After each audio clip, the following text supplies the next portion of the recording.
அதாவது தராவீஹ் தொழுகை என்ற பெயரில் ஒரு தொழுகை கிடையாது. முதல் விளங்கிக்கணும்.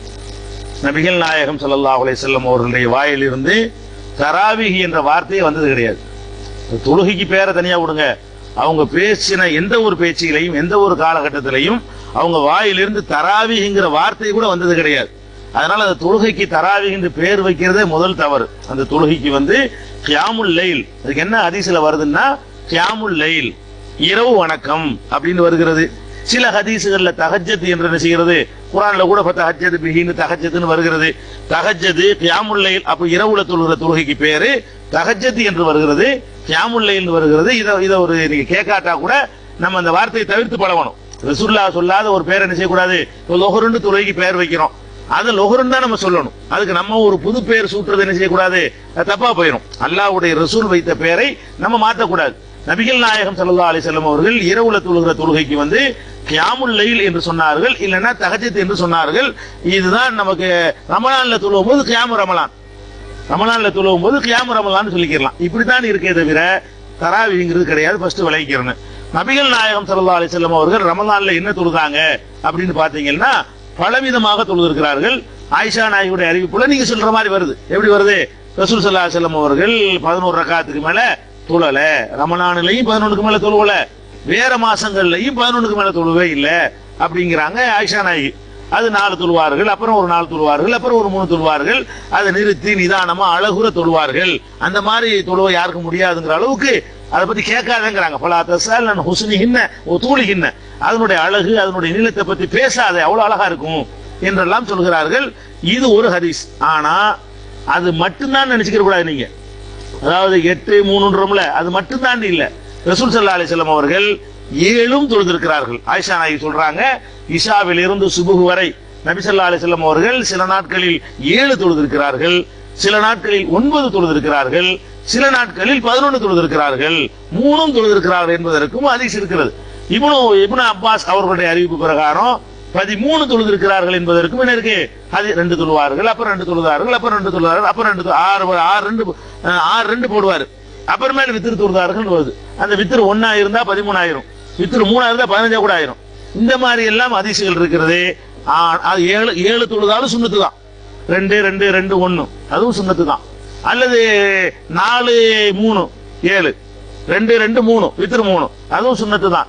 அதே மாதிரி நீங்கள் 9 தொழுது கொண்டாலும் அதுவும் சுன்னத்து தான். 11 ஒரு நாள் ரசூல் ஸல்லல்லாஹு அலைஹி வஸல்லம் 9 ரக்காத் வித்திரு தொழுதாங்க, வேற ஒண்ணுமே தொழுவல. வித்திரே 9, ஒரே சலாம்ல எந்திரிச்சு ஒரே ஒரு சலாம் தான். மொத்தமா ஒன்னொன்னா தொழுதுட்டே இருக்கிறாங்க, சலாம் கொடுக்காம 9ஐயும் சேர்த்து தொழுகிறாங்க. 8ஆவதுல மட்டும் அத்தையாத்து இருக்கணும், 9ல இருக்கணும். முதல் 7ல இருக்க மாட்டாங்க. ஃபர்ஸ்ட் ரக்காத் எந்திரிச்சுவாங்க, 2வது ரக்காத் எந்திரிச்சுவாங்க, 3வது ரக்காத் உட்காராம எந்திரிப்பாங்க, 4ல இப்படி எந்திரிப்பாங்க, 5ல இப்படி எந்திரிப்பாங்க, 8ல உட்காருவாங்க, 9ல உட்காருவாங்க, கடைசி 2 ரக்காத்துல. இப்படி 9 ரக்காத் தொழுதாங்க. அப்ப இதெல்லாம் தொழுவல, 2 2 2 அது தொழுவல. அப்ப பலவிதமா ரசூல் ஸல்லல்லாஹு அலைஹி வஸல்லம் தொழுதிருக்கிறார்கள் என்று புகாரியில முஸ்லிம்ல நிறைய ஹதீஸ்கள் இருக்கிறது. பெரும்பாலும் ஆயிஷா நாயகியுடைய அறிவிப்பை அமல்படுத்திக் கொண்டிருக்கிறார்கள். 8 3 அது மட்டும் நீங்க விளங்கிக்க கூடாது ஃபர்ஸ்ட். ஆனால் 20 கண்டிப்பா இல்ல. 8 3க்கு இருக்கு ஆதாரம் இருக்குது, 7க்கு இருக்கு, 9க்கு 13க்குலாம் இருக்கிறது. 20 ரக்காத்துக்கு ரசூல் ஸல்லல்லாஹு அலைஹி வஸல்லத்தோட ஆதாரம் இருக்குதான்னு கேட்டா ஒரு ஆதாரம் இல்ல. நபிகள் நாயகம் ஸல்லல்லாஹு அலைஹி வஸல்லம் அவர்கள் ரமலானிலோ ரமலான் அல்லாத காலத்திலேயோ இரவுல 20 தொழுதார்கள் அப்படின்னு சொல்லக்கூடிய ஒரு ஹதீஸ் கூட கிடையாது. ஒரே ஒரு ஹதீஸ், பலவீனமான ஹதீஸ் இருக்கிறது. அதை அந்த 20 ரக்காத்து கட்சிக்காரர்களை என்ன செய்யறாங்க, பலவீனன்னு ஒத்துக்கிறாங்க. நம்ம தனியா அதை விமர்சிக்க தேவையே இல்லை. சகோதரர் தராவி 20 ரக்காத்துகளான்னு புஸ்தகம் போட்டார். அந்த புஸ்தகத்தில் அவர் என்ன செய்யறாரு, நபிகள் நாயகம் 20 ரக்காத் தொழுதார்கள் என்று ஒரு ஹதீஸ் இருக்கிறது, ஆனால் அது ஏற்கத்தக்கது இல்லை அப்படின்னு சொல்லி போடுறாரு. அதனால அவங்களே ஏத்துக்கிட்ட விஷயமா இருக்கிறதுனால ரசூல் ஸல்லல்லாஹு அலைஹி வஸல்லம் 20 தொழல. இதுல எந்த விதமான டவுட்டும் கிடையாது. அதுல 100% இது கன்ஃபார்மான உண்மை. இந்த 20ங்கிறது எப்படி வருதுன்னு கேட்டா, உமர் ரலியல்லாஹு அன்ஹு அவர்களுடைய பெயரை பயன்படுத்தித்தான் 20 ரக்காத் நடைமுறையில வந்திருக்கிறது. ஆனால் அது கூட தப்பா வழங்கிட்டு இருக்காங்க.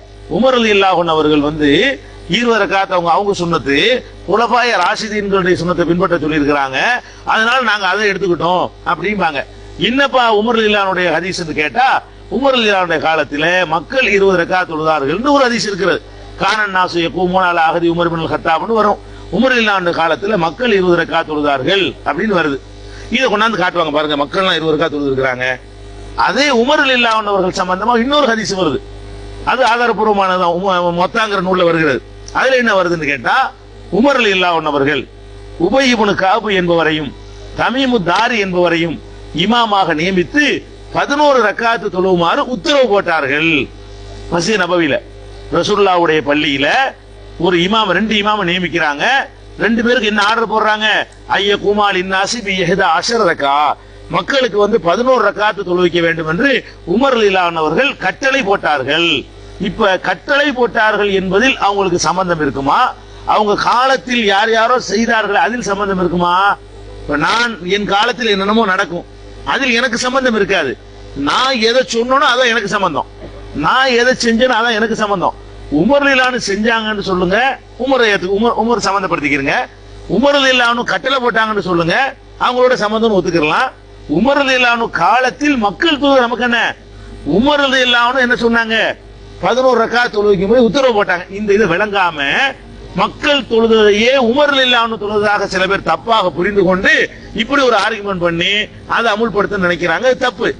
இன்னும் சொல்ல போனா உமர் ரலியல்லாஹு அன்ஹு செஞ்சிருக்கட்டுமே, அல்லாஹ்வுடைய ரசூல் என்ன செஞ்சாங்கன்னு கிடைக்கும் போது அது சிறந்ததா, உமர் ரலியல்லாஹு அன்ஹு சிறந்ததா? நம்மளா உமர் ரலியல்லாஹு அன்ஹு உமர் பெருசுன்னு சொல்லுங்க, அபூ ஹனீஃபாவா உமரான்னு கேட்டா உமர் பெருசுன்னு சொல்லுங்க, நானா உமர் ரலியல்லாஹு அன்ஹு கேட்டா உமர் ரலியல்லாஹு அன்ஹு பெருசுன்னு சொல்லுங்க. அல்லாஹ்வுடைய ரசூலா உமர் ரலியல்லாஹு அன்ஹுவா? அப்போ உமரும்பீங்களா? அப்ப நபிகள் நாயகம் ஸல்லல்லாஹு அலைஹி வஸல்லம் தான் காட்டியிருக்கிறாங்க போது அது உங்களுக்கு வெற்றி தருமா, அது கூடுதல் பாதுகாப்பை தருமா, அதில் மறுமையில் கூடுதல் வெற்றியை தருமா, அவங்களுக்கு பிந்தி அவங்களுடைய தோழர்கள் செய்தது உங்களுக்கு வெற்றி தருமா? இப்படி பார்த்தாலும் உமர் ரலியல்லாஹு அன்ஹு சம்பந்தம் கிடையாது. சம்பந்தம் வச்சுக்கிட்டாலும் அது நமக்கு மார்க்கம் இல்லை, அல்லாஹ்வுடைய ரசூல் சொன்னதுதான் மார்க்கம். அடுத்தவங்க கேட்கறாங்க, நபில் தொழுகை தானே, நபில் தான் எவ்வளவு நாள் தொழுவலாமே, 20 தொழுதுட்டு போறது அப்படிங்கிறாங்க. அப்ப நபில் கிடையாது. இது நபில்னா அதுக்கு ஒரு பேர் இருக்காதுங்க, நபில்னா அதுக்கு ஒரு யூனிஃபார்ம் இருக்காது. நபில் சுன்னத்துனா சுபுடைய சுன்னத்து 2ங்கிறோம், எல்லாத்துக்கும் 2 தான், அது கூடாது. சுபுடைய சுன்னத்து 4 ஆகுமா? ஆகாது. எல்லாருக்கும் 2, நீங்கள் 2 தான் தொழுவணும், நானும் 2 தான் தொழுவணும், அதுக்கு பேர் சுன்னத். நபில்னா என்ன தெரியுமா, அதுக்குன்னு ஒரு நேம் இருக்காது, அதுக்குன்னு ஒரு ஃபார்முலா இருக்காது. உங்களுக்கு வசதிப்பட்டா 10 தொழுவீங்க, எனக்கு படுத்து கிடக்கிற தூக்கம் வர மாட்டேங்குது, எதுக்கு வேஸ்டா முடிச்சுட்டு இருக்கணும்னு நான் 4 தொழுவேன். உங்களுக்கு என்ன செய்யுது, இன்னும் கொஞ்ச நேரம் நம்ம தொழுவோமே ஆசைப்படுறீங்க, நீங்க 6 தொழுவீங்க. இன்னொருத்தர் இன்னும் கொஞ்சம் நல்லா தொழுவோம் நினைக்கிறாரு, அவர் 10 தொழுவாரு. நஃபில் என்பதற்கு யூனிஃபார்ம் இருக்கக்கூடாது. எல்லா மக்களையும் ஒண்ணு சேர்த்து 20 ரக்காத்து ஆக்கி எல்லாரும் 20 தொழுவுங்க, அதுக்கு நஃபில் நீங்க சொல்லிட்டு நஃபில் ஆகுமா? அது நீ 20 எனக்கு திணிக்க நீ யாரு? எனக்கு டைம் இருந்தா 2 தொழுவேன், இல்லாட்டி விட்டுறவும் செய்வேன். அது கேட்க நீ யாருன்னு கேட்கணுமா? இல்ல, அல்லாஹ் சொல்லட்டும், நமக்கு ஆர்டர் பண்ணுவதற்கு அல்லாஹ்க்கு தான் அதிகாரம் இருக்கு, அல்லாஹ்வுடைய ரசூலுக்கு அதிகாரம் இருக்குது. நீ யாருப்பா எனக்கு 20 தொழுவு நஃபில்னு சொல்லி எல்லாத்துக்கும் இப்படி யூனிஃபார்ம் கொண்டு வர்றீங்க? அப்ப நஃபில் மார்க்கத்தில் உண்டு. நீங்க சுன்னத்து தொழுவு முடிச்சிருங்க, 8 ரக்காத் தொழுதுருங்க, அல்ல 7 தொழுதுருங்க, படுத்து கிடக்குறீங்க, தூக்கமே வரல, ஏன் போட்டு சும்மா போட்டுட்டு உலகத்தை இப்படி மோட்டை போலையை பார்த்துட்டு கிடக்கணும், ஏதாவது தொழுவுமே நினைக்கிறீங்க, 4 தொழுவ தப்பு கிடையாது, 6 தொழுவ தப்பு கிடையாது, ஒரு 8 தொழுவ தப்பு கிடையாது. இது நஃபில். அது நீ 8 தொழுது நானும் 8 தொழுவு சொன்னா அது நீ சுன்னத்தாக பாக்குறேன்னு அர்த்தமாயிரும். நான் 8 தொழுவுறேன், நீங்க 8 தொழுவு, அது ஏன் நீ என்ன எனக்கு சொல்றேன்னு கேட்கணுமா இல்லையா? அப்ப இந்த 20 ரக்காத்துன்னு நம்பரை நீங்க எப்போ போட்டுறீங்களோ அதுக்கு பேர் நஃபில் இல்லை. நஃபில் என்றால் நம்பர் லிமிட் யாரும் பண்ணக்கூடாது. உங்களுடைய வசதிக்கு தகுந்தவாறு, உங்களுடைய வாய்ப்புக்கு தகுந்தவாறு, வேற கடமைகளை புறக்கணித்து விடாதவாறு. நஃபில்னு சொல்லி நுழைஞ்சுக்கிட்டு பொண்டாட்டிக்கு செய்யற கடமை, பிள்ளைக்கு செய்யற கடமை எல்லாம் புறக்கணிச்சுட்டு ராத்திரி பூரா நின்று வணங்கினார்னு வைங்க, அதுவும் நஃபில் கிடையாது. உன்னுடைய எல்லா கடமைகளையும் செய்துவிட்டு கடமைகளுக்கு குந்தகம் இல்லாத வகையில், உன்னுடைய உடலுக்கு கேடு தராத வகையில், உனக்கு ஃப்ரீயா மூடும் சந்தர்ப்பமும் இருக்குமையானால் நீ விரும்பின அளவு தொழுகப்பா, அதான் நஃபில். அதனால நஃபில் என்ற வாதத்தை இதுக்கு சொன்னா தப்பு.